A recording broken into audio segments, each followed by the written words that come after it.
जय हिंद साथियों, Rouse academy के ऑफिशियल यूट्यूब चैनल पे आप सभी का स्वागत है। तो दोस्तों, एक और करंट अफेयर की क्लास में आपके लिए लेकर के आया हूं, जहां हम बात करेंगे केवल और केवल एग्जाम ओरिएंटेड खबरों की, वो भी एमसीक्यूज फॉर्म में, ताकि आपको पता चले कि किस तरीके के सवाल पूछे जाते हैं और आप एग्जाम से पहले अपनी पूरी तैयारी कर लें। तो चलिए शुरुआत करते हैं, देखते हैं आज का पहला टॉपिक क्या है, यानी कि पहला क्वेश्चन क्या है। आपको जो भी क्वेश्चन लगता है बच्चों, लग रहा है कि हाँ आपने सुना है, तो आप लोग पहले आंसर देने की कोशिश जरूर करेंगे और फिर मैं तो हूं ही बताने के लिए, है ना। चलिए, तो पहला क्वेश्चन देखते हैं। 2025 में बाघों की मौत के मामले में कौन सा भारतीय राज्य देश में शीर्ष पर रहा, यानी कि हमारे देश में बाघों को बचाने की जो एक मुहिम छेड़ी गई थी, उसमें हमने बहुत कोशिश की कि हम बाघों की संख्या को बचा सकें, यानी कि रोक सकें, लेकिन अभी बहुत ज्यादा बाघों की मृत्यु हो रही है। इसमें आपको बताना है कौन सा राज्य नंबर 1 पे है। महाराष्ट्र, उत्तराखंड, मध्य प्रदेश और कर्नाटका।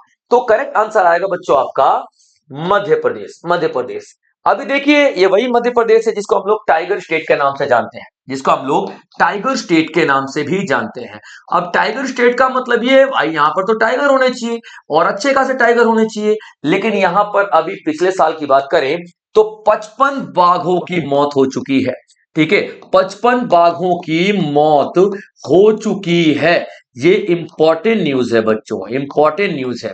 और यहाँ पे ओवरऑल अगर बात करें एमपी का, तो चलिए 55 है, लेकिन अगर भारत की बात करें कि हाँ चलो इंडिया में कितने पूरे भारत में बात करें तो 166 बाघ मरे हैं।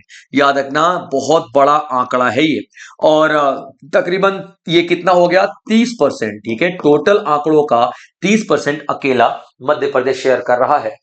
और अजीब बात यह है कि ऐसा नहीं है कि हमने बाघों को बचाने की कोशिश नहीं की है, हमने बाघों को बचाने की बहुत कोशिश की है, लेकिन ऐसी क्या समस्या आ रही है कि हम बाघों को नहीं बचा पा रहे हैं। जैसे कुछ एक दो हम और कोशिश देख लेते हैं भारत सरकार की, कि ये जब 1912, 15 या 20 वाला जो दौर चल रहा था, जब अंग्रेज भारत में थे, तब बाघों की संख्या तकरीबन 40,000 के आसपास थी। लेकिन धीरे धीरे बाघों की संख्या घटती चली गई, क्योंकि उस टाइम पे रजवाड़े हुआ करते थे, उनका शौक था शिकार खेलना, आखेट खेलना, और जानवरों की खाल में भूसा वगैरह भर के दीवार पे टांग देना, सजा देना। उसके अलावा उनके दांत बिकते हैं, उनकी हड्डियां बिकती हैं, उनके खाल बिकते हैं। तो इस वजह से बहुत ज्यादा इलीगल पोचिंग यानी कि इलीगल हंटिंग भी किया गया, तो इनकी संख्या धीरे धीरे घटती ही चली गई। लेकिन हमने जब देखा 1972 में कि यार ये बाघों की संख्या बहुत ज्यादा घट रही है, तो हमने क्या बनाया, वाइल्ड लाइफ प्रोटेक्शन एक्ट। क्या बनाया हमने, वाइल्ड लाइफ प्रोटेक्शन एक्ट बनाया हमने। ठीक है, प्रोटेक्शन एक्ट बनाया। इसका क्या मतलब है, हिंदी में अगर कहें तो वन्य जीव। ठीक है बच्चों, हिंदी में अगर कहें वन्य जीव संरक्षण क्षेत्र के नाम से हम लोग जानेंगे इसको। ठीक है, याद है, नॉट क्षेत्र, अधिनियम। ठीक है बच्चों, वो तो एरिया हो गया, अधिनियम से हम लोग इसको जानते हैं। यानी कि हम लोग वन्य जीव को बचाने की कोशिश करेंगे। और एक और प्रोजेक्ट हमने शुरू किया यहाँ पे, प्रोजेक्ट टाइगर के नाम से। प्रोजेक्ट टाइगर यानी कि बाघों को बचाने की कोशिश करेंगे। 1973 में यह शुरू किया गया। हमने कोशिश की, ऐसा नहीं है कि नहीं की, लेकिन हम उस लेवल तक बाघों को नहीं बचा पाए जिस लेवल तक बचाने की जरूरत थी, यह हमारा टारगेट था। इसलिए हमने ये जो वाइल्ड लाइफ प्रोटेक्शन एक्ट है, इसमें एक अमेंडमेंट किया 2006 में। हमने वाइल्ड लाइफ प्रोटेक्शन एक्ट में, ठीक है बच्चों याद रखना, wild life wild life protection act, wild life protection protection act. ठीक है बच्चों, प्रोटेक्शन एक्ट अमेंडमेंट किया, यानी कि हमने चेंज किया। अमेंडमेंट, ठीक है याद रखना, अमेंडमेंट किया हमने, यानी कि चेंज किया। और कब किया हमने, तो 2006 में किया। कब किया, तो 2006 में किया। और यहां पे हमने क्या बनाया 2006 में, नेशनल टाइगर कंजर्वेशन अथॉरिटी। ठीक है बच्चों याद रखना, national national tiger national tiger conservation authority. अब इसका क्या मतलब है, ये कैसी अथॉरिटी है, ये ऐसी अथॉरिटी है बच्चों जो कि डिसाइड करेगी कि टाइगर रिजर्व को कितना बढ़ाना है, कितना घटाना है, और सारे सारे इंपॉर्टेंट पॉलिसीज बनाई गई जिससे कि हमारे देश में बाघों की संख्या को बढ़ाया जा सके या फिर बाघों की घटती संख्या को रोका जा सके। तो सारी की सारी आपके लिए इंफॉर्मेशन इंपॉर्टेंट है क्योंकि 2025 में अभी एक मेजर चेंज देखने के लिए मिला है इनकी संख्या में। तो टॉप पे आपको महाराष्ट्र दिखेगा, दूसरे रैंक पे आपको, नॉट टॉप पे, मध्य प्रदेश टॉप पे, दूसरे रैंक पे आपको महाराष्ट्र और तीसरे रैंक पे आपको उत्तराखंड दिखेगा। आप लोग सारे के सारे नोट्स बनाते चलें, आपके लिए बहुत ज्यादा इंपॉर्टेंट है। ठीक है बच्चों, याद रखना। Who is being appointed as the chairman and managing director of FCI food corporation of India. ठीक है, देखिए फूड कॉर्पोरेशन ऑफ इंडिया की बात कर रहे हैं। ठीक है, FCI food corporation of India. ठीक है, इसके सीईओ, नॉट सीईओ, ठीक है, याद रखना, chairman, chairman and MD, chairman and MD के रूप में किसे यहाँ पे नियुक्त किया जा रहा है। अभी जो हमारा अपॉइंटमेंट कमिटी ऑफ इंडिया जिसको हम लोग बोलते हैं, जिसका पूरा काम है अपॉइंटमेंट करने का, क्या, appointment committee of India, appointment committee of India. ठीक है बच्चों, याद रखना, ये क्या करता है, appointment committee of India appointments करता है जितने भी ऑफिसर्स होते हैं भारत सरकार में। और यहाँ पे ये इसी अपॉइंटमेंट कमिटी का जो हेड है वो हमारे पीएम साहब रहेंगे और होम मिनिस्टर साहब रहेंगे, यानी दो बंदे तो इसमें रहेंगे ही रहेंगे। अब इन्होंने यहाँ पे क्या किया है, एक पूरा रीसफल कर दिया है। अपॉइंटमेंट कमेटी ऑफ इंडिया ने जितने भी ऑफिसर्स थे अलग अलग डिपार्टमेंट को रीसफल कर दिया, यानी कि इनको वहां भेज दिया, उनको वहां भेज दिया, उनको वहां भेज दिया, उधर वाले को इधर लाए, इधर वाले को उधर लाए, रीसफल कर दिया गया है पूरा पूरा ऑफिसर्स को, ब्यूरोक्रेट्स को। तो उसी में आप देखोगे एफसीआई के चेयरमैन एंड एमडी जो हैं उनको भी रीसफल किया गया है। तो आपको उनका नाम बताना है, आशुतोष अग्निहोत्री, लव अग्रवाल, श्रीकांत नागुलापल्ली और रविंद्र कुमार अग्रवाल। ठीक है बच्चों, तो करेक्ट आंसर क्या होगा, रविंद्र कुमार। ठीक है बच्चों, रविंद्र कुमार जी। ठीक है बच्चों, याद रखना, रविंद्र कुमार अग्रवाल जी। ठीक है, ये आपका करेक्ट आंसर होंगे, ये आपका करेक्ट आंसर होंगे। ठीक है बच्चों, याद रखना। और इन्हें क्या बनाया गया, एफसीआई के चेयरमैन और एमडी बनाया गया है। एफसीआई क्या काम करता है, हमारे देश में जितना भी राशन से जुड़े या फिर जो आप पब्लिक डिस्ट्रीब्यूशन सिस्टम है ना, जो हम लोग गांव में राशन वगैरह बंटवाते हैं, जो अनाजों को खरीद के स्टोर करता है जो डिपार्टमेंट, ये आपका सपोर्ट प्राइस पे, मिनिमम सपोर्ट प्राइस पे, न्यूनतम समर्थन मूल्य पे, और स्टॉक करके रखता है, और पूरे देश में जो राशन बंटते हैं ना पब्लिक डिस्ट्रीब्यूशन सिस्टम के जरिए, वो एफसीआई ही सारा का सारा काम करता है। तो एफसीआई के अभी चेयरमैन एंड एमडी के तौर पर रविंद्र कुमार अग्रवाल जी को यहाँ पे अपॉइंट किया गया है। और देखिए बच्चे, जब भी हम लोग अपॉइंटमेंट की बात करेंगे ना, तो यहाँ पे आप देखोगे एक और न्यूज इंपॉर्टेंट हो जाती है कि इन्होंने रिप्लेस किसको किया है, इन्होंने रिप्लेस किसको किया। जब भी अपॉइंटमेंट की बात आएगी तो रिप्लेसमेंट आप लोग जरूर लिखोगे। ठीक है, तो इन्होंने रिप्लेस किया है, अतुल अग्निहोत्री कह रहे हैं, ठीक है, नॉट अतुल अग्निहोत्री। ठीक है, याद रखना, आशुतोष अग्निहोत्री। ठीक है, आशुतोष अग्निहोत्री। ठीक है बच्चों, आशुतोष अग्निहोत्री। ठीक है, इनको रिप्लेस किया है, याद रखना, क्लियर है पॉइंट। चलिए, और टोटल कितने ऑफिसर्स को रिशफल किया गया है अपॉइंटमेंट कमेटी ऑफ इंडिया के द्वारा, तो 25 ऑफिसर्स को यहाँ पे किया गया रिशफल, यानी कि पद चेंज किया गया है या फिर उनका डिपार्टमेंट चेंज किया गया है। तो सारे सारे आपके लिए इंपॉर्टेंट हो जाते हैं बच्चों, क्लियर पॉइंट। चलिए, तो यहां देखिए, अभी भारतीय खाद्य निगम के चेयरमैन और प्रबंधन निदेशक के रूप में किसे नियुक्त किया गया है, तो अभी आप देखेंगे रविंद्र कुमार अग्रवाल जी को, और इन्होंने आशुतोष अग्निहोत्री जी को क्या किया है, रिप्लेस किया है। ठीक है, चलिए आगे देखते हैं। Who is being appointed as the chief labour commissioner central government का। ठीक है, केंद्र सरकार के मुख्य श्रम आयुक्त के रूप में किसे नियुक्त किया गया है, याद रखना। ठीक, क्लियर पॉइंट। तो अभी जैसा मैं बता चुका हूं, ठीक है, 2026 में, ठीक है, 1 जनवरी से 2026 में 1 जनवरी से क्या किया जा रहा है, रीशफल किया गया है, ठीक है बात, तो मैं बता रहा हूं रीशफल किया गया है। और कितने ब्यूरोक्रेट्स हैं, तो 25 ब्यूरोक्रेट्स, 25 ऑफिसर्स को क्या किया गया है, रीशफल किया गया है। ठीक है, याद रखिएगा। इसमें जो हमारा लेबर कमीशन, ठीक है, लेबर कमिश्नर जो है, याद रखना, लेबर कमिश्नर। ठीक है, लेबर कमिश्नर के रूप में किसे अपॉइंट किया गया है, ये आपका सवाल है। ठीक है, आप आंसर करें। तो इसमें देखिए, कैरोलिन खोंगवार देशमुख, दिनेश माथुर, अनीता सी मेश्राम, सोनाली मिश्रा। तो करेक्ट आंसर हो जाएगा बच्चों सोनाली मिश्रा, सोनाली मिश्रा। क्लियर अपन यहाँ पे याद रखना। तो क्या हो जाएगा लेबर कमिश्नर के रूप में इनके सोनाली मिश्रा, ठीक है, सोनाली सोनाली मिश्रा जी को अपॉइंट किया गया है, ठीक है। अगेन मैं बता रहा हूं बार बार, ये अपॉइंटमेंट जो किया गया है ना, अपॉइंटमेंट कमिटी, ठीक है बच्चों, याद रखना अपॉइंटमेंट कमिटी ऑफ इंडिया, ठीक है, अपॉइंटमेंट कमिटी, ठीक है, कमिटी ऑफ इंडिया, ठीक है, याद रखना अपॉइंटमेंट कमिटी ऑफ इंडिया के रूप में मतलब यही अपॉइंट करता है। तो देखिए 25 रिशफल किए गए हैं, तो 25 का 25 तो आपके लिए इंपॉर्टेंट नहीं है, तो जो इंपॉर्टेंट है जिनसे आपसे पूछा जा सकता है वो मैं आपको यहाँ पे बता देता हूँ, ठीक है। साथ में आप देखना चाइल्ड वेलफेयर डिपार्टमेंट जो है डेवलपमेंट, ठीक है, वुमेन एंड चाइल्ड डेवलपमेंट, ठीक है, women and child development, women and child development, ठीक है, डेवलपमेंट डेवलपमेंट की एडिशनल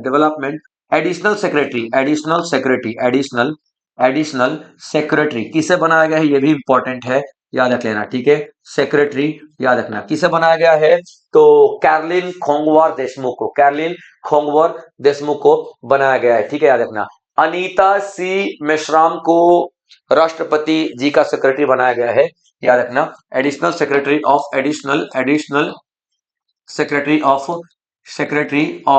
ऑफ प्रेसिडेंट, यानी कि राष्ट्रपति, ठीक है, राष्ट्रपति, ठीक है बच्चों, याद रख लेना। तो ये सारी अपॉइंटमेंट्स आपके लिए इंपॉर्टेंट हो जाती हैं। आगे देखते हैं, अगला जो सवाल आता है, what will be the name of Goa's third district. देखिए गोवा, अभी दो ही डिस्ट्रिक्ट थे गोवा में, तो नॉर्थ गोवा और साउथ गोवा, दो ही डिस्ट्रिक्ट थे, नॉर्थ गोवा और साउथ गोवा, याद रखना, ठीक है, दो जिले थे, ठीक है, गोवा में दो जिले थे, कौन सा, नॉर्थ गोवा, ठीक है, नॉर्थ गोवा था, और साउथ गोवा था, ठीक है, याद रखना, नॉर्थ गोवा और साउथ गोवा। अभी गोवा में जो तीसरा एक जिला बनाने की बात हो रही है कि हम तीसरा जिला गोवा में बनाएंगे, ठीक है, तो तीसरा जिला कौन सा रहने वाला है, तो तीसरा जिला थर्ड, ठीक है, थर्ड जिला जो होगा, तीसरा जो जिला होगा वो होगा आपका बच्चों कुशावती, ठीक है, कौन सा होगा, कुशावती होगा, ठीक है, याद रख लेना। कुशावती में कितने तालुका होंगे, तो चार तालुका होंगे कुशावती में। कुशावती नाम किस चीज पे रखा गया है, तो एक ट्रेडिशनल नदी है हमारी, ठीक है, एक पारंपरिक नदी है, ठीक है, पारंपरिक नदी है जिसका नाम क्या है, कुशावती, तो कुशावती रखा गया है, याद रखना, ठीक है।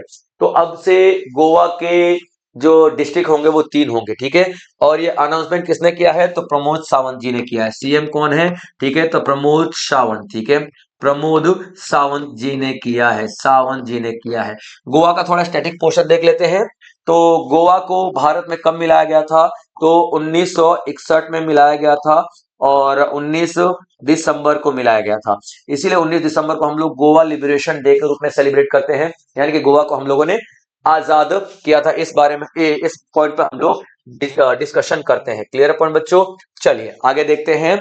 अब यहाँ कौन सा एक ऑपरेशन चलाया था हम लोगों ने इसके लिए, तो ऑपरेशन विजय, ठीक है, 17 दिसंबर से लेकर के 19 दिसंबर तक, 17 दिसंबर से लेकर के 19 दिसंबर तक एक ऑपरेशन चला था, और उस ऑपरेशन का नाम क्या है, तो ऑपरेशन विजय। तो आप लोगों से अगर पूछा जाए कि भाई साहब कौन से ऑपरेशन के जरिए गोवा को मिलाया गया था भारत में, तो आप लोग क्या लिखोगे, ऑपरेशन विजय, ठीक है, ऑपरेशन विजय लिखोगे, ठीक है बच्चों, याद रखना। तो गोवा में आज के बाद अभी कितने 3 जिले हो जाएंगे, अभी जैसे अभी तो अनाउंसमेंट हुई है, जैसे ही ये लागू होगा तो गोवा में टोटल कितने 3 जिले हो जाएंगे। तो दोस्तों ये सारी इंफॉर्मेशन आपके लिए इंपॉर्टेंट है, बट एक और चीज मैं आपको बताना चाह रहा हूं कि अभी मैंने एक छोटा सा प्लान चेंज किया है कि जिस तरीके से मैं आपको ये सारे इंपॉर्टेंट न्यूज दूंगा, लास्ट में अब एक एक टॉपिक हम लोग कवर करेंगे जो भी 2025 की चीजें हैं, जैसे कि 2025 में परिवर्तन हुए हैं, जितने भी मंत्री, या 2025 में जितने भी रामसर साइट्स भारत में जुड़े हैं, 2025 की भारत में जितनी भी रैंकिंग है वो, 2025 में जितने भी जीआई टैग्स मिलेंगे, तो उन सभी को टॉपिक वाइज हम लोग कवर किया करेंगे, और वो आज से ही हम लोग शुरू करने वाले हैं, ठीक है। तो चलिए सबसे पहले देखेंगे आज का जो टॉपिक है वो क्या है, India's ranking in major global indices, यानी कि भारत की रैंकिंग की हम यहां पे बात करेंगे अलग अलग इंडेक्सेस में। अलग अलग इंडेक्सेस का मतलब क्या होता है, यानी कि भारत को किस फील्ड में कौन सी रैंक मिली है, याद रखना। कौन कौन सी चीजें इंपॉर्टेंट होती हैं, पहले तो आप रैंक का नाम देखेंगे, सॉरी ये इंडेक्स का नाम देखेंगे, किस इंडेक्स के बारे में बात हो रही है। फिर ये इंडेक्स जारी कौन करता है, ये इंपॉर्टेंट है। इस इंडेक्स में भारत की क्या रैंकिंग है, ये इंपॉर्टेंट है, कितने देशों में। और साल कौन सा, क्योंकि कई बार ऐसा होता है ना कि 22 23 24 का भी अभी मिल रहा है 25 में, ठीक है, 26 में मिलेगा, 22 का भी मिल जाएगा, क्योंकि वो रैंकिंग 22 के बाद जारी ही नहीं हुई। तो इस तरीके से बहुत सारी चीजें आपको देखने के लिए मिलेंगी। तो देखिए जेंडर इनइक्वालिटी इंडेक्स की बात कर रहे हैं, जेंडर इनइक्वालिटी इंडेक्स की बात करें, ठीक है। तो भारत का जो है 108वां रैंक है, 108वां रैंक। देखिए ये जो अनाउंस होता है ना, वो 2025 में ही अनाउंस होता है। साल किस साल के लिए हो रहा अनाउंसमेंट, ये इंपॉर्टेंट है, ठीक है। तो आप लोग 2025 बोला जाए तब भी यही है, 2022 बोला जाए तब भी यही, क्योंकि 2022 का रिलीज हुआ है 2025 में, ठीक है, याद रखना। तो United Nation Development Programme UNDP release करता है इसको, और 108वां रैंक देखोगे भारत में। और साल कौन सा मिलेगा आपको, तो 2022 का है ये, ठीक है, याद रखना। उसके बाद ह्यूमन डेवलपमेंट इंडेक्स HDI 23-24 का, ये यूनाइटेड नेशन डेवलपमेंट प्रोग्राम ही इसको अनाउंस करता है, और 130वां रैंक है 193 देशों में हमारा, ठीक है, याद रखना। एक बहुत यूं तो नहीं कहूंगा कि अच्छा है, बट यहाँ पे देखा जाए तो एक अच्छा खासा, मतलब खराब प्रदर्शन हम लोगों ने यहाँ पे किया है। तो 130 रैंक है, यूनाइटेड नेशन डेवलपमेंट प्रोग्राम के द्वारा दिया जाता है, human development index HDI। Global hunger index की हम बात कर रहे हैं, ग्लोबल हंगर इंडेक्स, इसको हम लोग हिंदी में भूखमरी का सूचकांक बोलते हैं, भूखमरी, यानी कि किस देश में कितनी भूखमरी है उसकी हम बात करते हैं, ठीक है। तो ग्लोबल हंगर इंडेक्स GHI 2025 का हम लोग 102 रैंक पर हैं, 102 रैंक है हमारी यहाँ पर, और 123 टोटल देशों में। और 2025 का ये रैंक जारी किया गया है, 2025 में ही किया गया है। उसके बाद आप देखोगे किसने रिलीज किया, तो Concern Worldwide Welthungerhilfe, Concern Worldwide Welthungerhilfe, ठीक है, वेलदंगर लाइफ, ये वो संस्थान है जिसने रिलीज किया है, ये इस डेटा को ये रिलीज करता है। उसके बाद वर्ल्ड हैप्पीनेस रिपोर्ट के खुशहाली का सूचकांक, की किस देश में ज्यादा लोग खुश हैं, ये हैप्पीनेस, ठीक है बच्चों। तो वर्ल्ड हैप्पीनेस इंडेक्स यानी खुशहाली का सूचकांक, खुशहाली खुशहाली का खुशहाली का सूचकांक।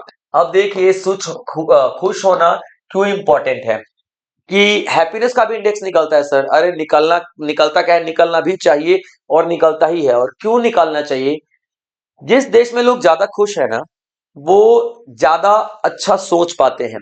हैप्पीनेस है, खुश है, तो डेफिनेटली भाई अच्छा सोचेंगे, अच्छा समझेंगे, और उनका दिमाग बहुत अच्छा काम करेगा। आप देखो टेंशन में कितना काम कर पाते हो, बहुत ही कम, लेकिन जब आप खुश रहते हो तो बहुत अच्छा काम कर पाते हो, है ना। तो वही आपको यहाँ बता रहा है कि हैप्पीनेस इंडेक्स किसी भी देश की प्रोडक्टिविटी को अफेक्ट करता है। तो ये रिलीज किया जाता है United nation sustainable development solution network, यानी कि United nation sustainable development solution network HDSN के द्वारा रिलीज किया जाता है, और भारत का रैंक है 118वें रैंक पे। आप यहाँ पे देखो कि हम बहुत ही खराब प्रदर्शन कर रहे हैं, इस तरीके के जो रैंकिंग है, 118 रैंक 147 देशों में। आप समझ के देखो कि हम खुशहाली में भी कितने नीचे हैं। इसके बहुत सारे वजह है, जैसे कि आपने जेंडर इनइक्वालिटी देख ही लिया भैया। अगर पुरुषों में और महिलाओं में इतना भेदभाव होगा, तो जाहिर सी बात है जिसके साथ भेदभाव हो रहा है वो तो अपने आप ही दुखी हो जाएगा। आप हंगर इंडेक्स की बात कर ही रहे हो, ठीक है, 102 रैंक पे है, तो जिसका पेट ही अगर खाली है तो वो कैसे खुश रह सकता है। तो इस तरीके से आप देखोगे कि हैप्पीनेस इंडेक्स में भारत का बहुत ही खराब प्रदर्शन है, 118वां रैंक आपको देखने के लिए मिलेगा। आगे देखे हैं तो वर्ल्ड प्रेस फ्रीडम, यानी कि पत्रकारों को कितनी आजादी, पत्रकारों को आजादी, ठीक है, कुछ भी लिखने की आजादी, मतलब कुछ भी नहीं, सच लिखने की आजादी, अपनी बात बोलने की आजादी, अखबार में जो लेख है वो अपने हिसाब से कर सकें, इस बात की आजादी। तो ये बहुत सारी ऐसी आजादियां हैं जो कि हमारे पूरी दुनिया में ग्लोबल लेवल पे उनका रैंकिंग डिसाइड किया जाता है। और ये इसलिए किया जाता है, देखिए बोलते हैं कि डेमोक्रेसी यानी कि लोकतंत्र का चौथा पिलर है ये मीडिया। और मीडिया पे ही अगर प्रबंध लगा दिया जाएगा, मीडिया को ही अगर कंट्रोल करने की कोशिश किया जाएगा, मीडिया पर ही सेंसरशिप लगा दिया जाएगा, तो मीडिया सच बोल ही नहीं पाएगी। सच बोल ही नहीं पाएगी तो समाज में अच्छा मैसेज कैसे जाएगा, सही मैसेज कैसे जाएगा? आप कैसे बता सकते हो कि जो बात सामने वाला बोल रहा है वो सच है, गलत है? वो तो फिर नेताओं के प्रेशर में आके नेताओं की ही बात बोलेगा, नेताओं की ही जुबान बोलेगा। और वही यहाँ पे हो रहा है। तभी तो 180 देशों में 151 रैंक है हमारी, 151 रैंक है, 151 रैंक। और बहुत ही खराब प्रदर्शन है यहाँ पे। और ऐसा नहीं है कि 151 रैंक अचानक से आया, धीरे धीरे खराब। मैं इसको तब से फॉलो कर रहा हूं जब से 134 रैंक हुआ करती थी, और खराब और खराब और खराब और खराब, और अभी देख लीजिए 151 रैंक पर है हम। करप्शन परसेप्शन इंडेक्स, सीपीआई, ठीक है। करप्शन की बात कर लेते हैं, ठीक है। तो अच्छा, एक और चीज, ये कौन रिलीज करता है ये भी देख लो, ठीक है। रिपोर्टर्स विदाउट बॉर्डर, यानी कि वो रिपोर्टर्स जो कि बॉर्डर की परवाह नहीं करते, इसका मतलब ये है, हालांकि ये एक ऑर्गेनाइजेशन का नाम है, ठीक है। Corruption perception index, CPI, release by transparency international, transparency international. और इसका नाम क्या है? करप्शन परसेप्शन इंडेक्स, यानी किस देश में कितना ज्यादा करप्शन है। तो भारत का 96 रैंक है, अगेन 180 देशों में। और ये 2004 का डेटा है, यानी 4 की रैंकिंग आपको यहाँ पे दिखाई देगी। ग्लोबल पीस इंडेक्स, पीस का मतलब शांति, किस देश में कितनी ज्यादा शांति है। तो ऑफ कोर्स आपको पता ही है भारत में कितनी शांति रहती है, ठीक है। हिंदू मुस्लिम का दंगे ही नहीं खत्म होते हैं, जितनी मर्जी कोशिश कर लो भाई साहब यहाँ पे। तो आप देखोगे ग्लोबल पीस इंडेक्स किसने जारी किया है? तो Institute of Economics and Peace, ठीक है। Institute of Economics and Peace, 115 rank है भारत की। और पूरी दुनिया में रैंक दिया जाता है जिसपे भारत का 115वां स्थान आया है। Global fire power index, fire power index, ठीक है। याद रखना, फायर पावर, जो फायर पावर बनाने के बॉम्ब वगैरह सब कुछ, एमुनिशन बनाने की, ठीक है। यहाँ पे देख लो भारत का चौथा रैंक है, यहाँ पे भारत का चौथा रैंक है। और ग्लोबल फायर पावर ये रैंकिंग जारी करता है 2025 के लिए, चौथा। यहाँ पे भारत का अच्छा रैंक है, आप देख सकते हो।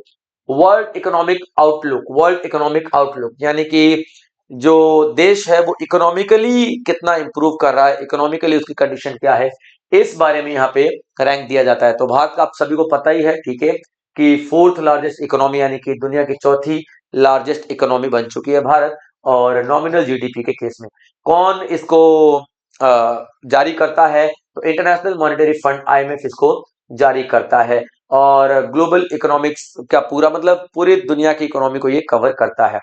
ग्लोबल इनोवेशन इंडेक्स, इनोवेशन का मतलब क्या होता है? नवाचार, नवाचार, नवाचार, यानी कि नई नई जो टेक्नोलॉजी का निजात करना, ठीक है।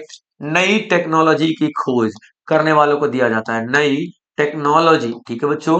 नई टेक्नोलॉजी की खोज, की खोज, ठीक है, याद रखना, की खोज करने वाले को दिया जाता है ये रैंकिंग, ठीक है।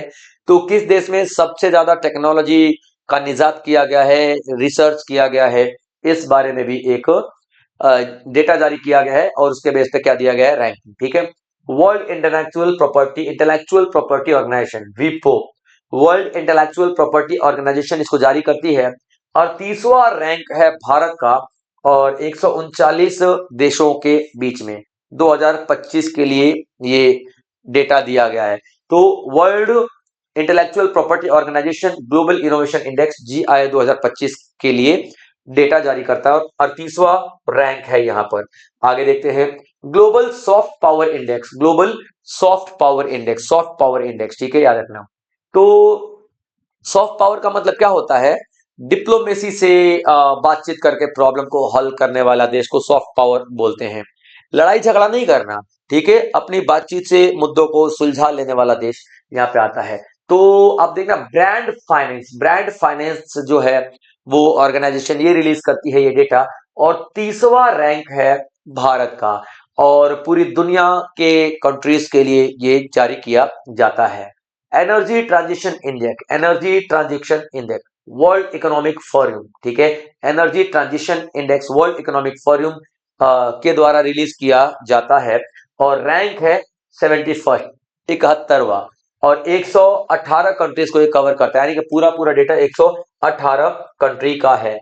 आगे देखिए क्लाइमेट चेंज परफॉर्मेंस इंडेक्स, यानी कि वातावरण कितना चेंज हो रहा है, क्लाइमेट, ठीक है, याद रखना, क्लाइमेट कितना ज्यादा चेंज हो रहा है, हमारे देश का मौसम कितना ज्यादा चेंज हो रहा है, इन सब के ऊपर, ठीक है।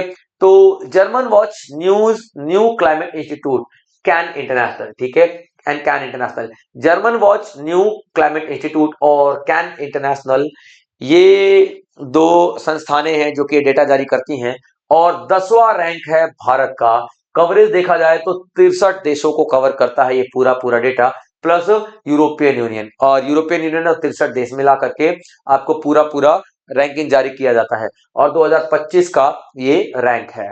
लॉजिस्टिक परफॉर्मेंस इंडेक्स, लॉजिस्टिक्स का मतलब क्या होता है, आपका इंफ्रास्ट्रक्चर कैसा है, यानी कि एक सामान को दूसरी सामान तक और दूसरे जगह तक ले जाने में क्या किन किन जरूरत किन किन की जरूरत पड़ती है, गाड़ियों की, सड़कों की, ब्रिज, पुल, ये सब, ठीक है।